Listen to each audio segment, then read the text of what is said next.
Hello students, icon স্কুলে স্বাগত জানাচ্ছি।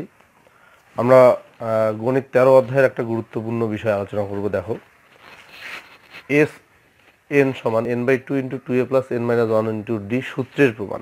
লক্ষ্য করো, তোমরা 13 অধ্যায় কিন্তু অলরেডি করছো এবং এই সূত্রটা একটা ধারার সমষ্টি নির্ণয়ের জন্য এই সূত্রটা তোমরা ব্যবহার করো। এই সূত্রটা একেবারেই খুব পরিচিত একটা সূত্র। তো আজকে আমরা এই সূত্রটা কিভাবে আসলো, এই সূত্রটা আসলে কিভাবে তৈরি হলো, সেই জিনিসটা নিয়ে আলোচনা করব। মানে এই সূত্রটাই প্রমাণ করব। এবং টেস্ট পেপারে দেখবা যে বিভিন্ন স্কুলের প্রশ্নে এটা কিন্তু আসছে, বিভিন্ন বোর্ডেও কিন্তু এটা আসছে। মানে সূত্রটা আমরা ব্যবহার করতে পারি, কিন্তু সূত্রটা আসলে কিভাবে আসলো, সূত্রটার প্রমাণটা কিভাবে করব, সেই জিনিসটাই কিন্তু আমরা এখন আলোচনা করব। এবং এটা আলোচনা করতে গিয়ে দেখো, এখানে প্রথম পদ, এই যে এখানে যে রাশিগুলো, যে চিহ্নগুলো ব্যবহার করেছে সেগুলোর পরিচয়টা আমি এখানে দিচ্ছি। দেখো, প্রথম পদ হলো এ, সাধারণ অন্তর হলো ডি, শেষ পদ হইল পি, পদ সংখ্যা হলো এন এবং এন সংখ্যক পদের সমষ্টি হলো এস এন। এই এস এনটাই আমরা বের করব। এটা বিভিন্নভাবে প্রশ্নটা আসতে পারে, ডাইরেক্ট এইভাবেই আসতে পারে যে এই যে এই সূত্রটা লিখে দিল, এটা এই জিনিসটা প্রমাণ করো। ঠিক আছে?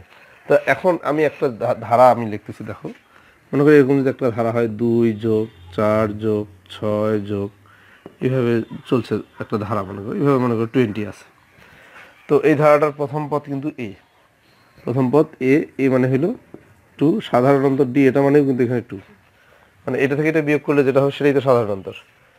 তো লক্ষ্য করো, এখানে প্রত্যেকটা কি হচ্ছে, 2 করে বাড়তেছে। এখানে পরের পদটা কিন্তু 8, তারপরের পদটা হলো 10, এইভাবে 2 করে বাড়তেছে। তার মানে আমি যদি প্রথম পদটা হলো 2, দ্বিতীয় পদটাকে আমি এইভাবে লিখতে পারি 2 × 2, না 2 2 না 2 + 2, এটা হলো দ্বিতীয় পদ। আচ্ছা, আমি ধারাটা অনেকগুলো 2 হয়ে যাচ্ছে, তো এখানে তোমার কনফিউশন সৃষ্টি হতে পারে। আমি অন্য একটা ধারা লিখি 3 6 9 12, এইভাবে একটা ধারা আছে মনে করে চলছে। তাহলে এখানকার প্রথম পদ 3, এটা ঠিক আছে। দ্বিতীয় পদটা, এখানে সাধারণ অন্তর কত বলো তো? ও, এখানেও আমার একটা জিনিস, একই জিনিস আসতেছে। তো না, আমি এইভাবে লিখবো না। এখানে 3 আছে, তারপরে মনে করো 5 7 9, তারপরে মনে করো 11, এইটা একটা ধারা। ঠিক আছে, প্রথম পদ হইল 3। আচ্ছা বলো, এখানে সাধারণ অন্তর কত? সাধারণ অন্তর কিন্তু 2, এটা মনে রাখবো, সাধারণ অন্তর হলো 2। তাহলে দ্বিতীয় পদ এখানে 5 আছে না, 5কে আমি এইভাবে লিখতে পারি 3 + 2, কি লেখা যাবে না? আর 7 আছে, এই 7কে আমি লিখতে পারি এইভাবে 3 প্লাস কত বলো তো? 4, না 4 লিখবো না, আমি 2 × 2, বুঝতে পারছো? তারপর 9 আছে, এটা কত হবে?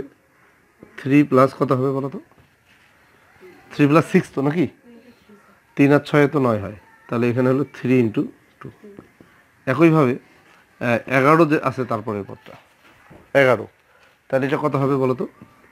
3 + 2 × কত হবে? 4 × 2। তাহলে লক্ষ্য করো, এখানে যে জিনিসটা হচ্ছে, প্রথম পদটা ঠিক থাকবে, দ্বিতীয় পদ যখন আমরা বের করছি সেখানে কিছু প্রথম পদের সঙ্গে সাধারণ অন্তরটা যোগ হচ্ছে, সাধারণ অন্তর কিন্তু 2। তৃতীয় পদের সময় কি হচ্ছে, প্রথম পদ ঠিক থাকবে, প্রথম পদের সাথে যোগ হচ্ছে কত? সাধারণ অন্তরটারই দ্বিগুণ, সাধারণ অন্তরটার দ্বিগুণ। তারপরে পদে দেখো, সাধারণ অন্তরের 3 গুণ যোগ হচ্ছে, সাধারণ অন্তরের 4 গুণ যোগ হচ্ছে। আচ্ছা, এভাবে যেতে যেতে মনে করো একদম শেষের পদটা মনে করো, এভাবে যেতে যেতে শেষের পদটা মনে করো 21। তার আগের পদটা কত হবে? 19 হবে, 19 হবে। তো 19কে আমি কিভাবে লিখতে পারি? দেখো, মনে করো তার 19কে আমি 19-এর পরিবর্তে আমি এইভাবে লিখতে পারি 19কে। সেটা হলো শেষের যে পদটা আছে, শেষের পদটা থেকে 2 বিয়োগ করতে পারি। শেষের পদটা থেকে 2 বিয়োগ করলে 19 হবে কিনা? মানে তার মানে এর আগের পদ কিন্তু এটা, তার আগের পদ কিন্তু 17, এর আগের পদটা কত? 17। 17কে আমি উল্টা দিক থেকে কিভাবে লিখতে পারি বলো তো? 21 বিয়োগ শেষ পদ থেকে আসো, শেষ পদ থেকে আসো। 21 বিয়োগ কত বলো তো? 4। এই জিনিসটা হলো 4, সরি, এই যে এটা হলো 4। 21 - 2 × 2, এভাবে আমি লিখতে পারি। কি বুঝতে পারতেছো? তার মানে একটা ধারার যদি প্রথম পদ 3 হয়, সাধারণ অন্তর যদি 2 হয়, তাহলে ধারাটা হলো এইটা। ঠিক আছে, এইটা আমরা এমনিতেই ধারাটা এভাবে লিখতে পারি, কিন্তু এই ধারাটাকে আমরা এভাবেও লিখতে পারি। এই এতগুলো আলোচনা আমি কেন করছি দেখো, আমার এই সংখ্যাগুলো দিয়ে আমরা সহজে বুঝতে পারতেছি, তাই না? তাহলে এখন আমার যদি একটা ধারার প্রথম পদ এ হয়, সাধারণ অন্তর ডি হয়, শেষ পদ পি হয়, তাহলে আমার ধারাটা কি হবে? কি আমার কথা বুঝতে পারছো? ধারাটা তাহলে কি হবে দেখো, ধারাটা হবে এরকম, প্রথম পদ এ, দ্বিতীয় পদ কত হবে? এর সঙ্গে যোগ হবে, সামথিং যোগ হবে। দ্বিতীয় পদটা কি? এর সঙ্গে কিছু একটা যোগ হবে। কত যোগ হবে?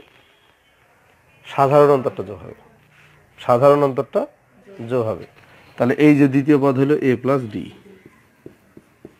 বুঝতে পারতেছো? তৃতীয় পদটা কত হবে? এই সাধারণ অন্তরটা এখানে 2 বার যোগ হবে।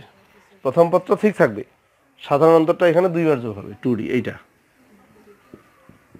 কি বুঝতেছো? তৃতীয় পদ এটা গেল। চতুর্থ পদটা কত হবে? এ প্লাস 3d হবে। আমি লিখতেছি না, দরকার নেই। আমি প্রথম পদ, এটা হলো দ্বিতীয় পদ, এটা হলো তৃতীয় পদ। আচ্ছা, এইভাবে যাইতে যাইতে যাইতে শেষ পদটা কত হবে? শেষ পদ কিন্তু বলে দিছে পি। শেষ পদ কত? শেষ পদ হইল পি। এই দেখা যাচ্ছে, ক্যামেরা দেখা যাচ্ছে? হ্যাঁ, এই যে পিটা দেখা যাচ্ছে না? আমি বলছি যে এইটা লেখাটা দেখা যাচ্ছে কিনা।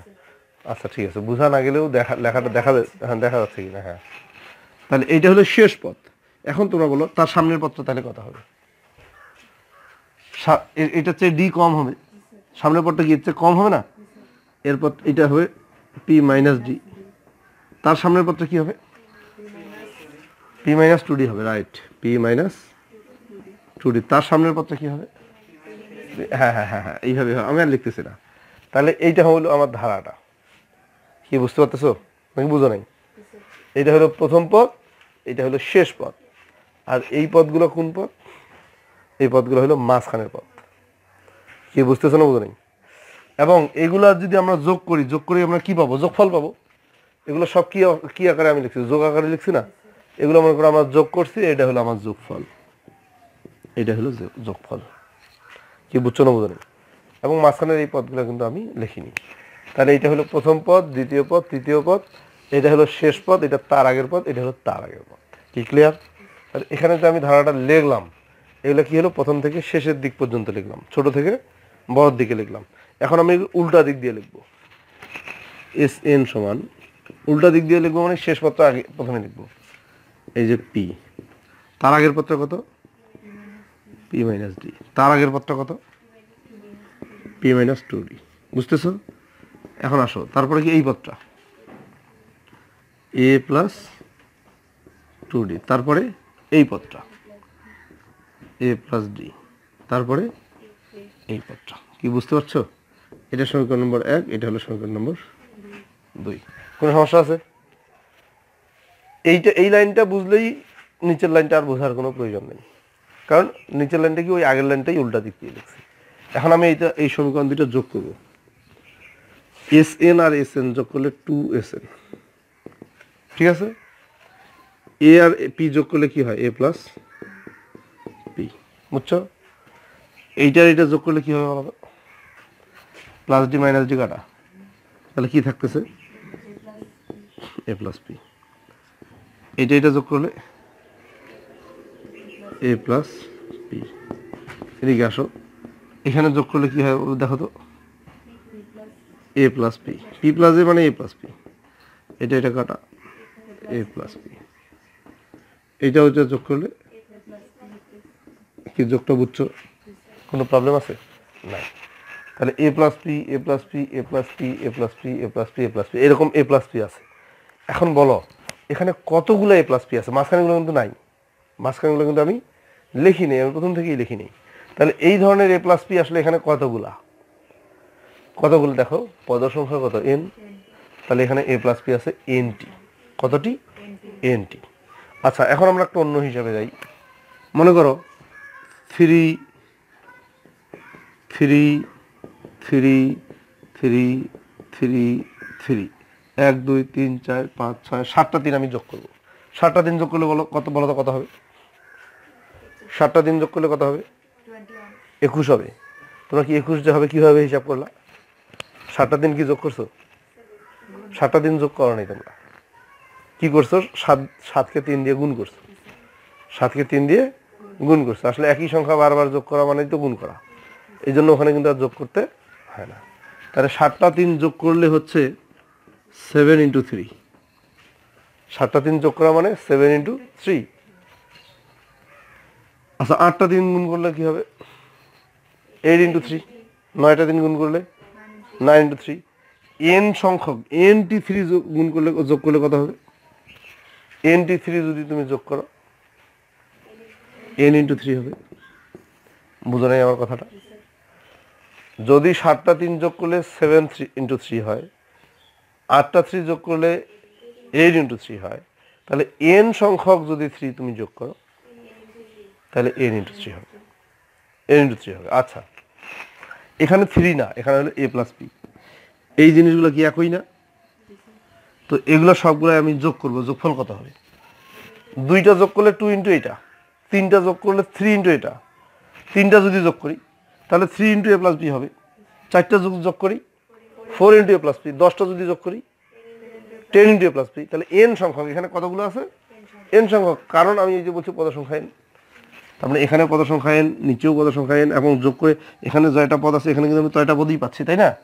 তার মানে এখানে পদ সংখ্যা হলো n। তাহলে n সংখ্যক a + p যদি যোগ করি, যোগফলটা কত হবে? n × a + p হবে। তাহলে আমি এখানে এইটা ইকুয়াল টু লিখব, এইটা সব যোগ করলে হবে n × a + p। কি বুঝতে পারছো? দেখুন n সংখ্যক, এখানে আমি লিখে দিচ্ছি n সংখ্যক। কি বিষয়টা কি বোঝা গেছে? এটা যোগ করলে এটা হবে। আচ্ছা আমরা কিন্তু বের করব কি Sn এর মান। কিসের মান? Sn এর মান। তাহলে এখান থেকে বলো Sn সমান কত হবে? এই যে n × a + p, এটা উপরে গেল, এই যে 2টা নিচে আসলো। কি বোঝা গেছে? এটা আমার সমীকরণ নম্বর 3। কি কোনো সমস্যা আছে? নাই। এখন p এর মানটা আগে আমি এখানে বের করে মানটা এখানে বসাবো। p জিনিসটা কি বলো? p জিনিসটা হলো শেষ পদ। p জিনিসটা হলো শেষ পদ। তাহলে আর এখানে মোট পদ কতটি? nt। মোট পদ কতটি? nt। এবং n তম পদ যেটা সেটাই শেষ পদ। এটা হলো প্রথম পদ, দ্বিতীয় পদ, তৃতীয় পদ, এইভাবে চলতে চলতে এইটা কত নম্বর পদ? n তম পদ, লাস্ট পদ। এইটা পদের সংখ্যা n, মানে লাস্ট পদ যেটা সেটাই হলো n তম পদ। এটা প্রথম পদ, এটা দ্বিতীয় পদ, এটা চতুর্থ পদ। এটা কি এটা কয়তম পদ? তাহলে n তম পদ। তাহলে n তম পদটা এখানে কত? p। n তম পদটা কত বলো তো? লাস্ট পদ। n তম পদ বলতে লাস্ট পদ। n তম পদ কত? p। কিন্তু আমরা জানি n তম পদের সূত্র আমরা জানি কি বলতো? n তম পদের সূত্র হলো a + n - 1 × d। তাহলে এখানে আমি লিখবো a + n - 1 × d = p। তাহলে p এর মান এটা। p এর মান হলো এই জিনিসটা। কি বুঝতে পারছো? p এর মান এটা। এই মানটা আমি 3 নম্বর সমীকরণে বসাবো। 3 নম্বর সমীকরণে আসো। p এর পরিবর্তে কত বসবে? a + n - 1 × d। এখানে আমার সেকেন্ড ব্র্যাকেট দিতে হচ্ছে /2। বুঝছো এই লাইনটা বুঝছো? তাহলে কত আসতেছে দেখো, n a +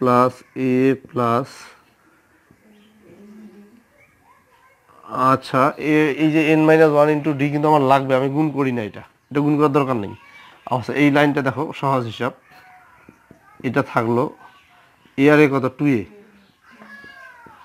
n - 1 × d/2। ঠিক আছে কি?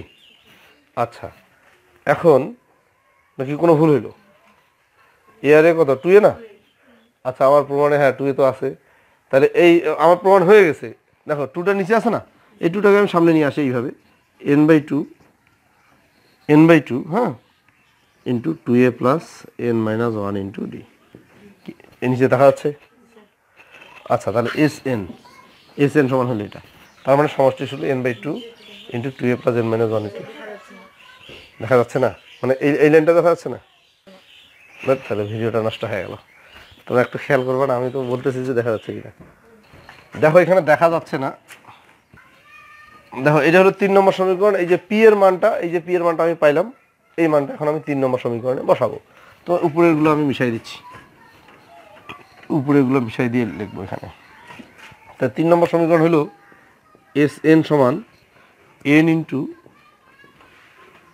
এ প্লাস পি আছে, পি এর পরিবর্তে আমি কত বসাবো, A plus N minus one into D by two. এই যে টু নিচে আছে, আচ্ছা এইখানে আমার সেকেন্ড ব্র্যাকেট দিতে হচ্ছে, ঠিক আছে। তাহলে এস এন সমান দেখো এন, এ আর এ যোগ করলে কত, টু এ, ঠিক আছে, এখানে second bracket into plus N minus one into D by two. তাহলে এস এন সমান দেখো এন বাই টু, এটাকে আলাদা করলাম, এই যে two A plus N minus one into D. দেখো তাহলে এস এন সমান হলো N by two, two A plus N minus one into D. এইটাই হলো এন পদের সমষ্টি, একটা সমান্তর ধারার এন পদের সমষ্টি হলো এটা, ঠিক আছে। এই সূত্রটা প্রমাণ হয়ে গেল। এবং আরও কিছু সূত্র আছে, আমরা নেক্সট ওই ভিডিওগুলো তৈরি করবো। 13.2 এন সংখ্যক স্বাভাবিক সংখ্যার যোগফলের সমষ্টির সূত্র, তারপরে এন সংখ্যক বিজোড় সংখ্যার সমষ্টি, বর্গের সমষ্টি, ওই যে সূত্রগুলোও কিন্তু বিভিন্ন পরীক্ষায় আসে। তো আমরা নেক্সট ওই ভিডিওগুলো তৈরি করবো।